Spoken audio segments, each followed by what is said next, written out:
Oh, Hi share guys, invitation. it's Nicole Twyman here with Miss Natalie. Natalie, say hi. Hi! Yes, great, great, great. We are so excited today. Today is book launch day. I am excited to have the honor of interviewing you today. So thank you so much for allowing me and my crew at Fun and Fabulous to ask you a few questions so the folks can get to know a little bit more about you, a little bit more about your book, and to share in the excitement of today. So you just have to tell us, what does it feel like to launch a book in a grand way? Like, what is going on in New York? I mean, I don't know. Is there another way? Exactly. That's what I'm talking about. I mean, we Apparently scared not. some people. We scared some people at CNBC, I think. And then, we got to the New York Stock Exchange for Cheddar. And it was funny because we got there and they were interviewing somebody else who were running a little bit behind. And the other person who was there is the head of the Economic Development Corporation, the EDC at Newark, New Jersey, which was they just made it to the finalist for the bid for Amazon, their second campus. Oh my gosh. And so they were talking about that, right? Because they're in the running to get the campus to move to Newark. And the woman being interviewed is my friend Aisha Gordon. Oh, so And awesome. so we get there and I immediately see a friend of mine being interviewed. And then, of course, when she's done interviewing, we give her a big hug, we take some photos. And then we see Kathy Ireland, who gets interviewed next. My gosh. She brought her little puppy, by the way. She had like this little puppy that was like this size. And she had a guy, in all black whose job it was just to hold her puppy. Okay. So instead of hold my beer, she's like, hold my puppy. Hold my puppy. And then after that, this woman who, if you haven't seen her in the news, she is a young black woman who is the only woman currently on the New York Stock Exchange trading room floor. And there's been a bunch of publicity about her. She's amazing. I don't know how old she is, but my gosh, she looks like she's just out of college. Young. Yes, and she's so, so cool. And she just happened to be doing her job, like regular job, just like on the trading room floor behind us. And I looked back behind us and I was like, I know that person. So we were fangirling with her. And all this was happening in the background before we even started our interview. So it's been fun. That is absolutely awesome. It sounds like it was a lot of girl power going on at the New York Stock Exchange today, which they probably don't experience that every day. So what a great day. So. Yeah. Although, to be there. They have a new CEO and she's a woman, so they better start getting used to it. Oh, hey, yeah, I guess they totally will. Well, if you guys are watching and if you're there, please click like, please hit the love button, leave a comment, let us know that you're there, let us know that you're active and watching. So Natalie, if you could just share a little bit about who you are, just as a person, to the folks who may be watching who don't know anything about you. Okay, so I'm a recovering tech entrepreneur.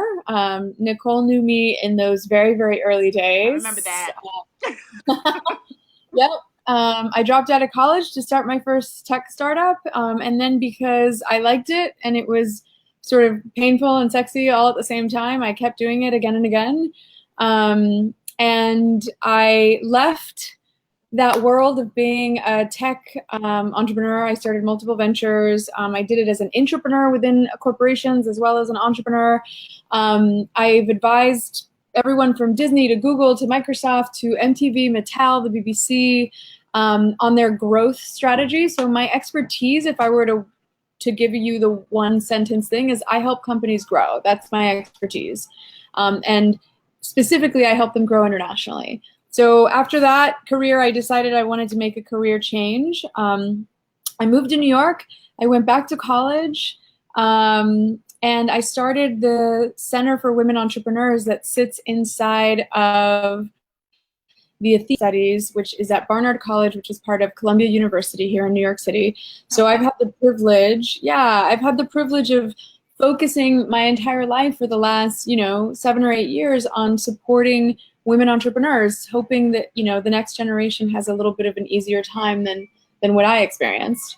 And then Yeah, it's been awesome. It's been really good. But one of the things I realized after working with women entrepreneurs for for all these years, and also just with hundreds of them, is that we don't lack in education. No.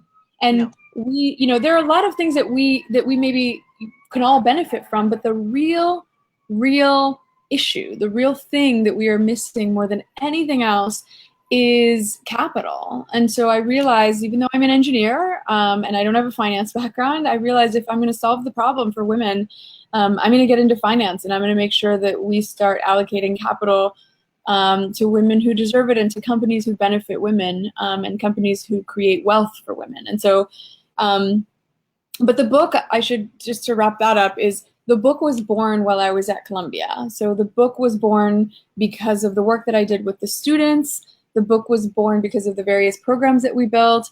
And we started to realize that we needed to give women the things that no business book gives them today, especially the most entrepreneurial women of all, which is Black and brown women, Black right? and brown.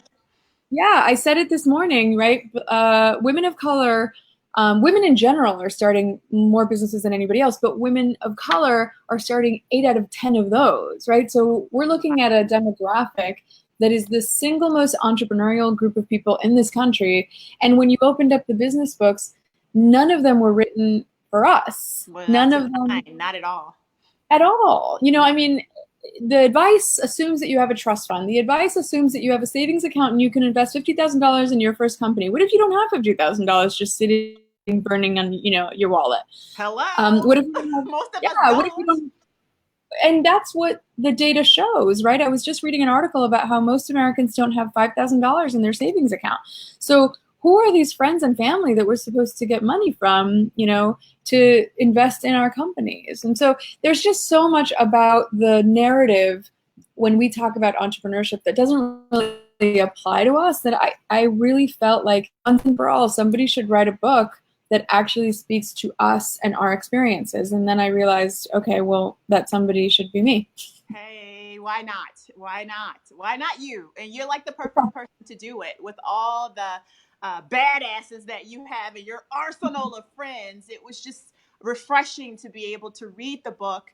And it's not your typical business book, because the way it's written, it's comical in some instances, very informative. And I love that it's just quick hits that are very snack size type hacks that you can just read quickly and have a huge impact, though. So it's a great book, and it was a great idea, and it's good to hear how it was actually formulated. So good for you for identifying a need and then actually taking action to execute against that need.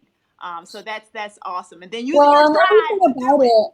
I love your feedback about like the size of it too, and like the way it's structured. So so I wanted them to be bite-sized chapters or hacks, right? But I also wanted it not just to be like 50 tips and that's it, right? Because there are a lot of books that are like that. I wanted it to be, yes, 50 tips, 50 hacks, but then I wanted to give you an example of one person or two people who did it, right? So it's not like a hypothetical thing. It's like, here's a hack, and P.S., here's one or two people who nailed it, who you can copy, who you can be inspired by. And then, the other thing that I really wanted is I wanted the book to be published as a paperback first. Normally they get published as a hardback and then a paperback second. And my vision for it was, I don't want this to feel like a fancy book. I want this to be like the kind of book that you don't have a problem rolling up and sticking in your dirty ass diaper bag, right? Who cares? Right. Dirty ass diaper bags. Exactly. It is actually useful. And speaking of those hacks, let's get into hack 23, which is basically learn the rules of the new clubhouse. One of the tips you give for the new age of networking is impact is the new status symbol. What exactly do you mean by that? Impact is the new status symbol. So what I mean by that is that, and this is really important for people who have limited resources, right? So there is, to give you an example, there is a conference called Nexus, and one of the leapfroggers in the book is the founder of Nexus. It's Rachel Gerald Cohen, who's an amazing human being. And what she realized is that the big families in this country, the ones that have massive sources of capital. We're talking about the Rockefellers and all the names that we know, right? They are looking, the next generation, the youth, they're looking to not be philanthropists or impact investors the way their parents or grandparents were, right? They're not happy with just slapping their name on a building and calling it a day. They want to find companies like Kiva or Khan Academy, right? They want to find companies that are making an impact on the world, and they want to be a part of that excitement, and they want to be a part of building, you know, companies or nonprofits that make an impact. So what's interesting about that is that the only way to get into that conference is to be one of these extremely wealthy family members, right? You can't be their bankers.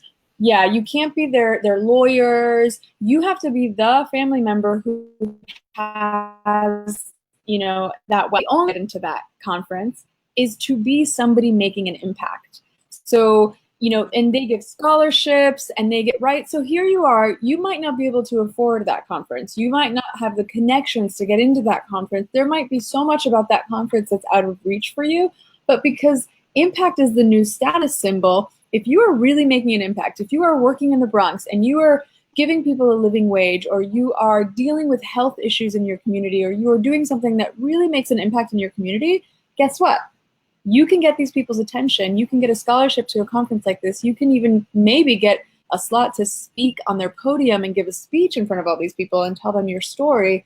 The impact really is now a new kind of status symbol, more than a Tesla, more than a Gucci bag. It's about what you're doing that's meaningful in the world. That is awesome. I love that. I absolutely love that. And I wholeheartedly agree with that, because you see examples of that all around you now, of entrepreneurs doing a great job in their own local communities, and then getting the opportunity to have a more national platform. So doing more and giving of yourself and being of service to others is the status symbol. I love, love, love that.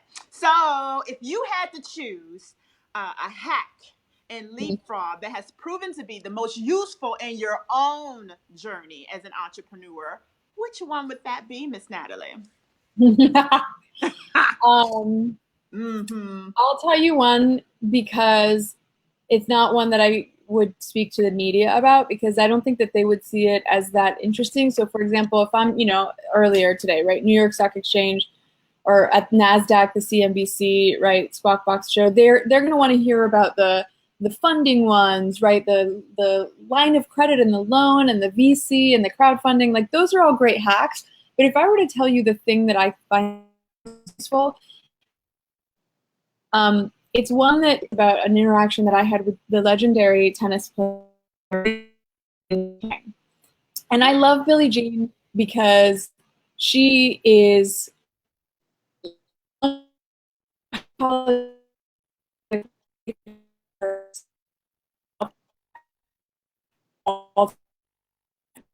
the tennis court.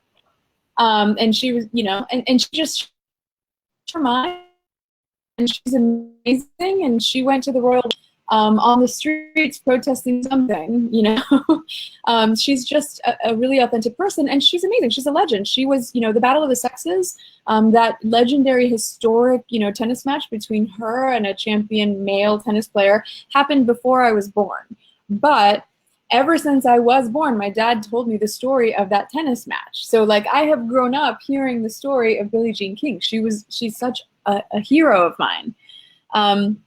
Somebody's having a hard time hearing, so I'm just going to get a little bit closer to the computer, and hopefully that will help. Yeah, and it's fine if now. you happen to have a cable to connect the computer, that would be great. Okay. So anyhow, the hack there is that I was in a room and I had an opportunity to have breakfast with Billie Jean, and what I found is that when you're up in front of a celebrity, a legend, somebody who maybe they're not super world famous like Billie Jean, but they are in your industry, right? They're the top of the game kind of thing. It's very easy to get intimidated. It's very easy to get scared, get nervous. Yeah. But the main thing that I love about this hack is this idea that no matter what you're dealing with, you have an expertise in something. You have some value that you can add. And the important thing isn't to be like a puppy dog and compliment them like, oh my God, I've been, hearing about you my entire life. You're a legend, because what happens there is you're creating a power dynamic where you are the sort of inferior one in the room, right? Right. And what you want to do if you want to be invited, if you want them to invest, if you want a job from them, whatever it is you're trying to get from, or whatever relationship you're trying to establish, superior, inferior isn't going to get you the results that you want. And so the story with Billie Jean is that she made a comment at breakfast saying, look, I'm not a business person, and then she gave me some of her thoughts. And at some point I felt comfortable enough to interrupt her and say, Billie Jean, I disagree with you. I actually think that if you are Billie Jean King and you have managed to, basically manage a career like yours, build a brand, build nonprofits, if you have not been forgotten by the history books, it's because you were actively playing a role managing your brand and managing yourself like a business, right? So you might not think of yourself as an entrepreneur, but as an entrepreneur and as somebody who knows a little bit about this topic, Billie Jean, you're an entrepreneur. You're an amazing entrepreneur. And so I'm giving her a compliment, but I'm giving her a power compliment. I'm doing it from a place of knowledge. I'm not being a puppy dog. I'm not being a fan that's asking her for her autograph. I'm coming from a place of power, and I'm giving her a power compliment that puts me, I'm not an equal with Billie Jean King, but on this one topic of entrepreneurship, we can be on equal footing and we can speak like peers, right? And I would say that if I were to pick the hack that has been the most useful to me and the one that has allowed me to play with people that are far ahead of me in my career, it's that one. That's awesome. That is absolutely awesome. So just coming from a place of power and of strength, and it's all about having confidence in yourself, right? And of your own skill set. And I love how you say, not following them around like a puppy dog, right? Like, because that's not going to get you anything more than what you already have. They're not going to see you as a consultant or someone to advise them. So you need to rise above and be that power player that you can be. So act like you act like the person you want to be in the future right now. I love that. So let's move on to hack number 10. I love this one too. It says, worry about success and not failure. Oh my God. All of us are so stuck on what we did wrong that sometimes we can't even move forward. So just thinking about worrying about success and not failure. So can you share with us a time where you experienced failure and how you learned from it and how that lesson helped you succeed ultimately? Sure. I mean, one would argue that quitting college to start my first company was a failure, right? I was aiming to get a master's in cartography. But, when I used to tell the story was I was, in college, my startup took off. I'm going to grab a little water. My startup took off, and I had trouble balancing, getting my homework done with running a thriving company, right? And that's usually enough, right? The book goes a step further and gives people, for the first time, the truth about that story, which is that there was another element to it, which was that I was in school, I had started my first startup, and cervical cancer. And that's not in my bio. That's not usually the public story that I share, but, part of the process of writing a book is to, you can't expect your readers to take a leap of faith and to trust you if you don't allow yourself to be vulnerable and also, put trust in them. And so I decided to include that part of the story, which was, it's not something that I talk about every day, but that was things like homework, cancer, and running a business was a little more than I could handle. And so one of those had to go. I made a choice, and the choice was to drop out of college to focus on my business. And many people would have, definitely at the time, they would have seen that as a failure, right? And at the end of the day, if I hadn't done that, I wouldn't be where I am today. So I have no regrets. And I have to say that it was a tough choice, but it was clear to me that there was this thing called the internet, and it seemed to be taking off, and I had this gut feeling that something good was going to come of it, and I'm really glad that I followed my gut. Oh my God, millions of women will be glad that you followed your gut. Billions, dare I say. So we're all grateful that you followed your gut, but because of that, you're here. And we're learning from you and then learning from, again, your tribe that you've matriculated over the years. So it's a wonderful thing, also to be vulnerable, to be transparent, right? In all of our relationships, in order for us to succeed, we have to have that level of vulnerability, whether it's from a business relationship or even our personal relationships. Of course, and from a business perspective, you want to make sure that you don't go too far with how much you share, but having that sense of being approachable and also sharing, hey, I was there with you. I fell too, but here's how I came out of that. Is so important to share Yeah. that to the tribe of women who are looking up to you. So thank you and kudos for sharing that very intimate story with so many people who are going to read that and be inspired by that. And you made the most difficult choice. I probably would have stayed in college. I don't know, because society says that it Yeah. would be college, right, that would give you a better chance at a future versus that startup. But you By went the with your way, gut. I just want to be sure that somebody said that we were lagging. Hopefully we're not lagging anymore. But somebody, not just anybody, Sarah Grace, my co-writer, a reason that this book exists, just said, "Who's the moderator? They should put her on CNBC Squawk Box." I love you, girl. Hey, listen, I did not pay her to write this. We have not met. I only know Natalie. I appreciate you, Sarah Grace. Thank you so much. Oh, Yes. that's awesome. All By the right. way, the thing about the failing too, though, just to bring it back to the book, my story is a big part of why that's important. But also, there's a leapfrog. Or to your point, all of my amazing tribe of people. One of the people in my tribe is a woman named Avni Patel, who started a company called Trendsetter. And the reason she started it is she had a fashion brand. And she looked around at her colleagues and she looked at her own experience, and she saw that in her industry, when it comes to fashion brands, you had designers who were actually pretty scrappy and they were pretty good about getting their company to a certain level. And then they would get to whatever, 500K a year, $1 million in revenue. And what would happen next would be that they would get that big order from Barney's or Nordstrom's or whatever, right? Mm-hmm. And they would choke.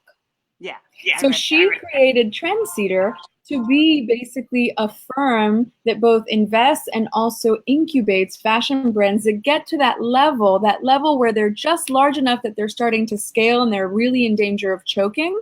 And that's what I mean about planning for success and not for failure. If as a founder, what you've spent all of your energy worrying about is what your competition is doing or what's happening, what could possibly go wrong with the stock market or this or that. I'm not saying don't think about the things that could go wrong, but I'm saying if you have to pick between one thing to obsess over, right? And it's going to be about all the things that could go wrong. Or in the case of Avni, what happens if everything goes right and I get a windfall and I get that big order from that big client? If you have not planned for that success, you will choke. And people like Avni's stories are a really great example for why we need to be thinking about what the best case scenario is, because that is how you grow. Yeah, and the best case scenario could happen, right? So we do focus a lot on what failure is, and we do a lot of risk mitigation, thinking about if this goes wrong and if that goes on, you have plan B, plan C, plan D, but what if it all goes right? Do I have all the right staff? Do I have all the right materials? That's just awesome. It's a great way to rethink and to reframe your thoughts around the same concept, the same exact concept. I'm kind of bummed that it's 10:26 and we're almost done with our 30-minute interview. I'm kind of bummed about that. We can go a little over. I think we should, because I have some more questions here. And I want to hear more. I'm all greedy for the knowledge here. So it says section 4 of the book is all about funding, and we've been talking a lot about funding already. What are some of the tips you mentioned in the book for women with little access to capital, like Nicole here? I really want to know the answer. My ear is like burning for this one. So help a sister out, okay? Yeah. Well, the first thing that I want to say is I'm an investor, right? So it's a tough place for me to say, don't get outside investment from people like me. So I would never say that that's the case, but I will say this, and I've said this a couple of times where if you are in the business, this is the best metaphor that I found. If you are in the business of flipping houses, right? Okay.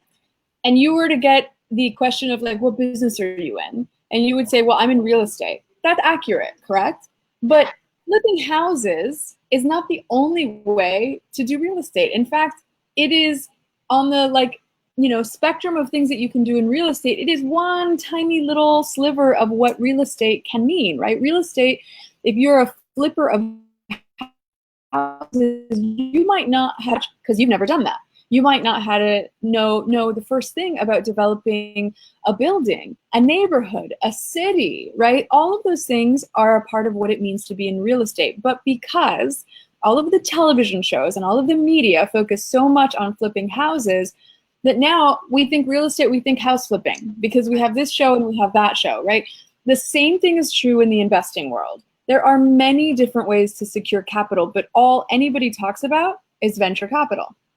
As if venture capital was the one and only way to get capital for your company, and it isn't. So that's really my point, is not to say that venture capital or third-party investing is bad, but it's to give people examples of other ways. And one of the examples that's my favorites is Nina Vaca's. Nina Vaca has a billion-dollar company. She's an Ecuadorian immigrant just like me.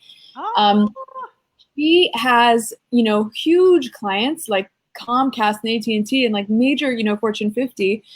She wholly owns this company because she never took outside, and it's insane. But those stories don't get talked about enough, right? The stories that get talked about are the companies that got the, tens of millions of dollars in VC. And so what I want to do is give people other examples to show you that, yes, going the route of the VC pitch is a thing. And there's a whole hack around how to build your pitch in a way to make it more attractive to venture capitalists. Fine. If you want to go down that route, I'm giving you some good tools to do that. But I also want you to consider that there's lines of credits, there's other sorts of loans, there are contests and competition, there are grants, there are family offices. Yes. And there is, to quote Nellie Galan, who I quote in the book all the time, right? Nellie Galan has a whole chapter in her book, Self-Made, that is called, free money in America, because what she's saying is that there is so much free money in America and we don't even know where that money is. One of the people that's in one of the hacks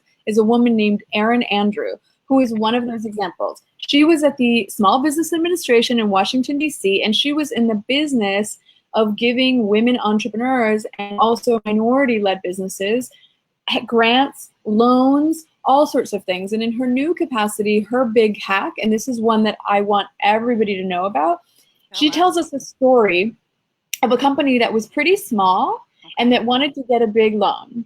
They didn't qualify for the loan because they didn't have enough revenue on a yearly basis to qualify, right? They didn't have enough assets. Gotcha. And so then she worked with that entrepreneur to look at some competitors in their space. And what she found was another company that was roughly the same size as this company, which meant that if you merged those two companies together, you would definitely have enough revenue to qualify for these big loans, for these big programs, right? So how do you do that, right? Well, here's what she did. She went and instead of saying, okay, well, I just didn't qualify for this loan, done, she worked with the entrepreneur and said, if I take your financials and I merge them with this company's financials, we can give you guys a large amount of capital in really good terms in the form of a loan. And so what they ended up doing is they went to the bank with this proposal of saying, give us this much money, and it's going to do two things. It's going to give me enough to acquire this company, one, and two, it's going to give me a loan to be able to then grow the company even further. So she went from being rejected for a loan to instead getting enough money to acquire her competitor.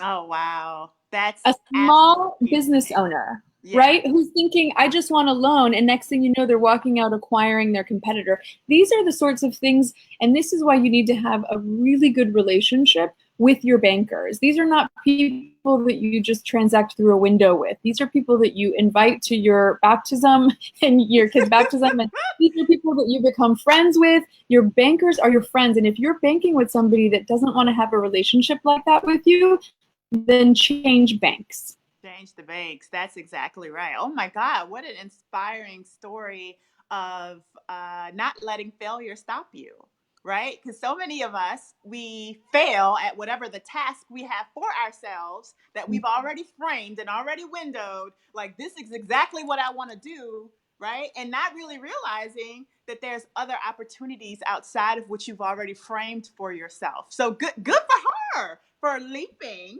past Yes. that and really thinking forward, and then building a tribe while she's doing it. She's bringing in a whole nother company to help her do that. That is an amazing story. And it's just good to know that that's possible. And I wrote some notes down. I'll be looking up. I'll be looking her up. Just so Yeah, that, and then, you can share more information. This is great. totally, totally. That's a hack from Erin Andrew, and Erin Andrew's one of the leapfroggers in the book, as is Nina. Some of these women have such great stories that they're in there twice, and Nina is one of them. Nina has 2 hacks in the book because we could not possibly squeeze all of the Nina goodness into just 1 hack. Right. Exactly. Well, we're a little over 2:30. And before we go, just 2 things I want to do. One is I want to just talk a little bit about Brava, if that's okay Yes. with you. Just let our viewers know what Brava Investments is, and how they can keep in contact with you in that way. And then 2, we may take 1 or 2 questions from the audience before we go. How does that sound? That's great. I'd love that. All right, so let's talk about Brava. Just share a little bit about it. Yes, absolutely. So for me, Brava was almost the culmination of my entire life's work, right? It was me looking at the investment space and saying, okay, there has to be another way, right? When I look at what venture capitalists want to do when they invest in a company is they need you to exit within X number of years. That could be 3 years, that could be less, it could be a little bit more, but they need you to sell your company or to take your company public so that they can have that moment of liquidity to get their return on investment and be able to prove to their own investors, right? Because venture capitalists have investors, that they got a return on their investment, and they did it within the time frame that they outlined, which is usually, it's anywhere from 3 to 7. Some funds are longer, but it's short-term thinking. So if you're a founder of a company and you're not thinking about selling your company within 3, 5, years, what you're worried about is feeding the mouths of all of these employees that rely on you for their livelihood, and you want those people to have jobs 10 years, 15, 20 years down the line. You're thinking of in terms of building something, not just building something and then exiting right away. Then there has to be a way for those sorts of entrepreneurs, the entrepreneurs that are building forever businesses, which, as Nina proves, do not have to be small businesses. They can still be billion-dollar businesses. There has to, goodness. yeah. And so, what I wanted to do is I wanted to build an investment firm that focused on that sort of possibility. Now, if an entrepreneur says, look, I have an opportunity, somebody wants to buy my company and I want to sell it, fantastic. But if they're just a successful entrepreneur and their company is growing by leaps and bounds, and I know that we will do fine simply collecting the dividends on their growth every quarter, the way that Warren Buffett collects the dividends from Coca-Cola every quarter, they're practically, right? Nobody's going to argue with the way that Warren Buffett invests. So the bottom line is that's what Brava is. We are a long view investment company. We focus on healthcare, education, and consumer. And the only other catch in my case is that we will only invest in companies that can prove to me that they're making an economic benefit to women. Not 1, not 5, not 100, but lots and lots of women. Oh my goodness. I actually absolutely just love that's the premise, that we are supporting each other as women, and not just any group of women, and women of color in particular. So that is just awesome that you're doing that. So let's go ahead and see if we have any questions in the comments, because we're about to wrap up. I really don't want to because I'm absolutely enjoying this conversation. I also just noticed I have 6% battery, so it's going to be quick. Oh gosh. Well, let's get through that. So, so many questions. Let's see. It's wonderful that you find your ecosystem. That's Nina. Hi, Nina. So, okay, in my accelerator program, we were just having a discussion about non-dilutive capital. There are many options for raising. Great story, Jasmine Shell says. So that's awesome. I don't see very many questions, but lots of accolades and congratulations. And all of that coming our way. Well, we know that Nathalie's battery is about to go low. So, what we would like for you to do, if you have any questions, please leave them in the comments. We'll stick around for a little bit and answer them for you. We'll also leave the link to the book because we want to support Nathalie. She will never say this. So I'm going to say it for her. And then when we get off the line right here, she's probably going to ding me for saying it, but buy the book. Let's go ahead and get it because I'm just gonna get beat up afterward. I don't care. Go ahead and buy the book because it is helping me, and I know I might be biased because we are friends, but I am saying this genuinely from my heart. It has really helped me to level up my thinking, especially the funding area of that. So there were things in there that I did not even know, and I think that's the purpose of this, is to expand and to broaden the horizons of women like myself who just are not aware of the opportunities that are out there. So thank you so much, Miss Nathalie Molina Niño, for putting the book together and for reaching out and tapping out to such amazing women to pour into even more women. That's awesome. And men. There were a few men. You're exactly right. And men. So are there any closing words you would like to leave our audience with before we go? Yes, I would like to just say that, for me, the purpose behind writing the book is that as an investor, unfortunately, we spend more of our time saying no to companies because we have very specific requirements. It doesn't mean that because I say no to a company that it doesn't deserve investing. It's just that, it probably doesn't fit my thesis because I have a very specific thesis and is, meaning a very specific set of criteria. So I wanted to write a book that could serve all of those incredibly entrepreneurial women that were not being served. But I will say this, the motivation for me, for how I wrote it, and for bringing the people that I brought around the table into the book, is that I read a study from the World Economic Forum that said that if we continue at the pace that we're at, we will achieve gender parity in 170 years. So I guess my final thought is this, is that when I talk about using hacks, when I talk about shortcuts, when I talk about circumventing the status quo and making your own rules and skipping steps and finding those faster, cheaper, more efficient ways to get things done, I don't mean it as like a nice to have. I mean that like 170 years is not acceptable. Our daughter, our, next generation, our students, the next generation is depending on us to find faster ways to get to the next level. So it is absolutely our responsibility to use these hacks. And it's more than just the 50 hacks in this book. There are many, many more. And I would invite people to submit their hacks. We actually have a little button on our website that says, submit your own hacks. That is absolutely awesome. Submit your hacks, people. And we're going to head over to Nathalie, share the website, your LEAPFROG website that you want people to go to. It's leapfroghacks.com. And my favorite part of it, we launched it today, is a section that says Meet the Leapfroggers. And if you click on that link, you will see the 50 plus rock stars that are all profiled in this book and get to know them. Yeah, it's a great website. It looks marvelous. The book is wonderful. Go out and get the book. It's on Amazon, you guys. So Nathalie, thanks so much for your time today and all the time and energy that you put into building or creating this book. And there's probably going to be a sequel, I'm sure. So bye, you guys. Bye. Thank you so much, Nicole. I'm so grateful for you. You're welcome. You're welcome. Bye.